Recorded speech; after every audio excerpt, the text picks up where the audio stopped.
All right, welcome to the live edition of SharkPrenuer. This is your co-host, Seth Green. With me, as always, is the inventor of the infomercial and the original shark on the hit TV show Shark Tank, Kevin Harrington. Kevin, thanks so much for being here. Hey, Seth, great to be here. Got a really special guest today. Looking forward to today's show.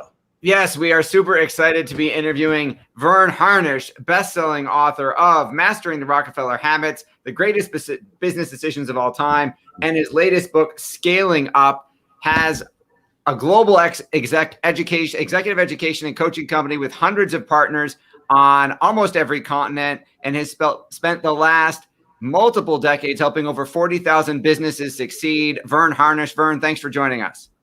Seth, good to be on the show. Kevin, always great to see you. By the way, Kevin, the original case study for that MIT program that I co-founded at MIT called The Birthing of Giants. Right. It is the story of the century. We'll have to tell it sometime on a podcast.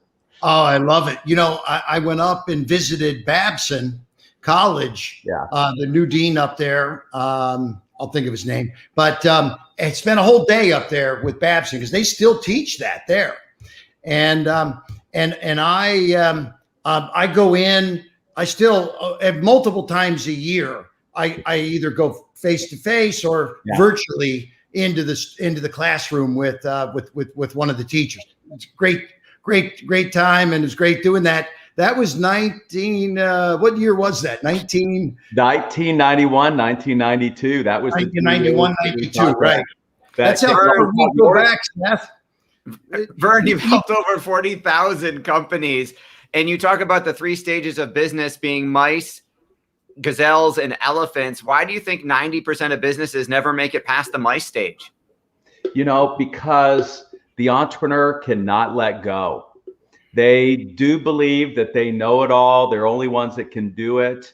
And it's hard to let go and let somebody else do something for you. And that's why 76% of the companies in the US only have the entrepreneur as the single employee. And I would suggest some of those companies are overstaffed. That's a joke. but I think true. And that's why you had to be $1 million in revenue to get into EO, because then you actually had to prove that you could delegate, you could amass a team, because you really, at the end of the day, it's hard to scale without a team. Absolutely. What inspired you to write the latest book, Scaling Up? Well, guess what? You'll be the first group to hear this. I've got a brand new book coming out called Scaling Up Compensation. The whole comp plan with inflation coming, McDonald's just raised rates for the front line. We're all going to be under comp pressure, you know, for those of us who've got teams. But what inspired Scaling Up was really the first book, Seth. When I launched that executive program at MIT, I have an MBA that's supposed to teach how to run a big company. There's startup incubators, I think, on every corner on the planet. But there really wasn't a book that taught you how to grow up a company, how to scale up a firm. So that was why Kevin's case study was so critical, that anchored that program. Was we wanted over the next decade to figure out what were the unique tools and techniques that were needed between startups and grown-ups, these scale-ups. And we really perfected over 10 years, wrote the first book, 2002. And then we had a chance to really work it out over the next dozen years that led to Scaling Up. But what really motivated it, Seth, was my dad was a very successful entrepreneur. He was literally a rocket engineer at Martin Marietta. He and three of his buddies launched a company called Higher Electronics, and it was a rocket ship. And then in the '73 recession, they lost it all. And you don't declare bankruptcy back then. So he's selling off every asset we had, all our homes, our toys, everything. And we were broke. It was a riches to rags story. And Dad never recovered. He became an alcoholic. My sisters actually ended up having him thrown into jail because he was drinking and driving, didn't want him to hurt anybody. It really, really messed both the family and him up. And I'm like, you know what? If I can do anything in my power to prevent an entrepreneur from going through what my dad went through, it's been a good life. Rest his soul. And so anyway, that's really what's kind of motivated all of this. Kevin, as you know, it's not necessarily a smart market to serve. The Fortune 500, big fees, small business, 28 million of them. This mid-market, you know, it's tough to reach, but man, they're the first responders of our global economy. All the innovations, all the jobs. So Verne, in the scaling process, as you go from mice to gazelles, and I love that term gazelle. You know, Tony Little was selling a gazelle while you were launching your company, Gazelles. But what's the key thing for people to be able to make that leap to be a gazelle? Yeah, a little side note. You know, we talk about the importance of owning a word or two in the minds of the market. You guys have SharkPrenuer as that. We had Gazelles, but what's interesting, nobody could spell it. You know, how many Z's, how many L's. So we actually changed the name of the company to Scaling Up. We had to go through a name change like other companies have had to go through name changes just in order to make things easier. But, you know, we really look at, Kevin, 4 areas that we discerned were important, and that's around people, strategy, execution, and cash. And it's like a 4-legged stool. If any one of those legs is weak, the whole thing topples. And so there's not one that's more important than the other. That research was done at IDEO as well. The only one that trumps it, and this is what you were brilliant at, Kevin, was market timing. You know, the market either makes you look stupid or it makes you look smart. And so what's most important, you were talking about your biggest win here just recently, you know, it's because you're riding a wave and you'd rather have the wind to your back than try to fight your way upstream. And so I think that's also something that has to be really recognized if you're scaling up. Listen to the market. So in old school, I'm an old school marketer from the old days, as seen on TV and, you know, newspaper, radio, television, all that stuff. I've shifted. I'm now a digital entrepreneur. I sold all those assets. I sold asseenontv.com, As Seen on TV Inc. So in your world, as you've developed your scaling practices and advice to business owners, how much of what you do today, and I know the 4-legged stool that you talked about, but how much of it involves the craziness of the digital world, the Facebooks and Instagrams and access, you know, as you know, for me, the wind behind my back was the fact that there was influencer marketing that was available for one of my brands. And we have 10,000 influencers now out on Instagram talking about the product, which supercharged our sales, and Amazon and everything across the board. So we didn't have this 10 years ago.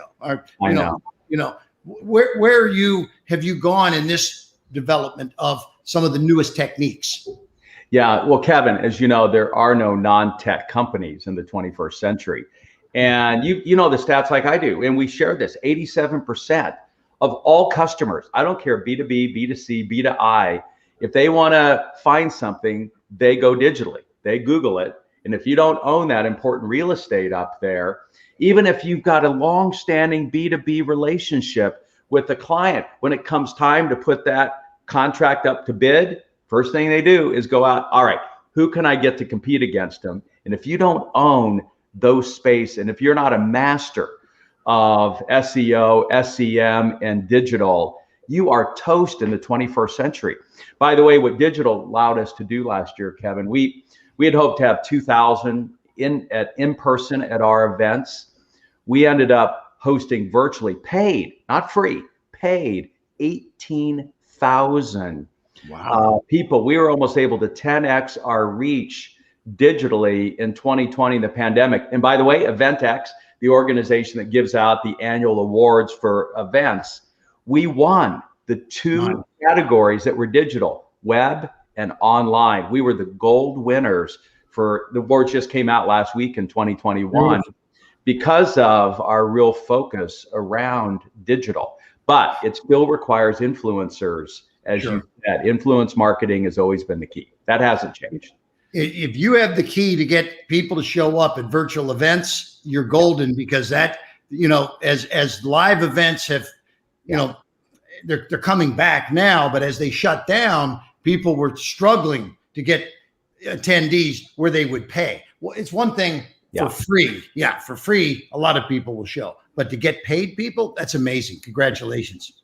Well, and the place where, again, you were brilliant was in pricing. The real art here is we used a good, better, best pricing model instead of a single price. And that made all the difference in the world. And we've been really, middle option. Yeah, we've been really pushing our clients to focus on price. I'll give you one example, just how. So we have an e-commerce client. You would know the company. We swore we would not say who they are. They sell a very commoditized product. Yep. And they sold $190 million, like you do, kind of thing. 190 million of this product in 2019. Nice. Now the pandemic hits.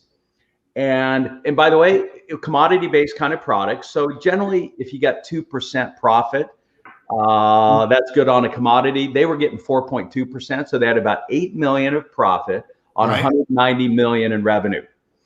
A year later, we worked with them. They hired us. We worked with them around pricing to the point where 4 weeks before they were going to mail out a physical catalog, direct mail still is a powerful tool, as you know. Sure.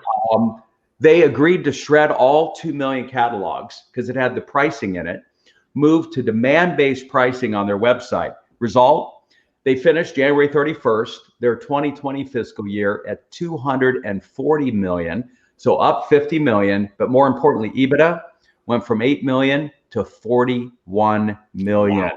Wow. So basically a 4.2% profitability to over 17%. The key, pricing. And nice. Our buddy Michael Dow, who I just heard from a couple of weeks ago, he and I have been exchanging emails. Deal of the decade, Forbes named his deal. He was the genius with pricing as well. And that's what allowed him to scale Dell. So pricing is one of the lost arts that we got to get back. Love it. Fantastic. You've helped over 40,000 businesses. What are some of the key points you've learned from watching all of those turnarounds and all those success stories? Interestingly enough, and Michael Porter said it the other day in a broadcast I was part of, the great strategist at Harvard, the CEO really has to work on the business, not in the business. And very specifically, has to have, in a really practical sense, we'll have a group of CEOs on an event tomorrow. You've got to have a hideaway. John D. Rockefeller, the namesake of my first book, worked from home till noon every day so that he could hide out and really work on the business. Steve Jobs would be out of the office every morning working on the key project so he wasn't being interrupted. And so it's that CEO making that crossover from doing it themselves to working on the business. And when you get to that point, you only have to make 2 or 3 really good decisions. And I watched that with you, Kevin, in that case study we rolled out. You had a team power, not everything else, but those 2 or 3 key decisions that you made and that we highlighted in the case either made the business or broke the business. And so that's one of the things that we see is get freed up from your own company. Yeah. Your passion is obvious. What do you like best about what you do? It's avoiding it happening to an entrepreneur what happened to my dad. That's when I got in an email this morning from literally a family-owned business in India. They're 2 billion. No, they're in Nepal. They're 2 billion in revenue. And they have been using our tools over the last 10 years, helped them power through the pandemic. I'm lucky. I get one of those almost every day from somebody around the world. And, that's why we do what we do, for sure. Yeah. So, Verne, what is your goal for this book? Are you doing aggressive marketing?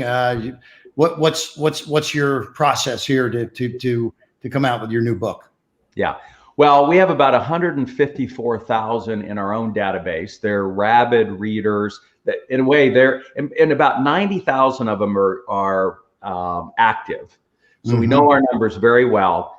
And they've been the ones that tend to drive our word of mouth. And so it's been really the power of nurturing that database on a regular basis. And then they have a tendency to give us a 10-to-1 ratio. So we're hoping to, like the other books, we're hoping to sell 500,000 to 1 million copies of the book. And because I self-publish, we encourage everybody to avoid the publishers. Because we self-publish, I can share it. I don't mind sharing it. Instead of getting $1 for every book that Amazon or somebody sells, I get $11. And that makes all the difference in the world. And because I self-publish, I can give them away like candy. I find that I have to give, you have to give to receive. tithe. I have to tithe enough books. So I give away about 10% of books that we sell, and that's what causes the rest of the sale. So those have been some of the key, and we're really good at SEO and SEM. We own Scaling Up. If you Google Scaling Up anywhere in the world, I knocked Robert Sutton off the map a while ago, the Stanford professor who had that word. And now we're moving up on the term scale ups, which is what they call now Gazelles. We're now on the first page, and we're number 3 in natural search. And so we're really working the digital side, Kevin. Do you focus on trying to get on the New York Times bestseller and Wall Street and that kind of stuff, or do you just focus on getting a great book out? No, we don't actually. I think everyone's wised up on the New York Times, that you just buy your way onto that. And in some cases, as big a scam as getting your restaurant used to be in Fodor's. You pay enough people under the table. The crowd is who we trust. We go to TripAdvisor to choose a restaurant today, not the experts. And so that's really the side that we work hard on nurturing. Now, on the flip side, and this is what I'd recommend to all your listeners. There are all of these awards that nobody applies for. And so I Googled with Scaling Up book awards. We applied for every one you could imagine, and we won 8 of them. And including best general business, international business book. I swear it's because we're the only one that applied for it. Don't tell anybody.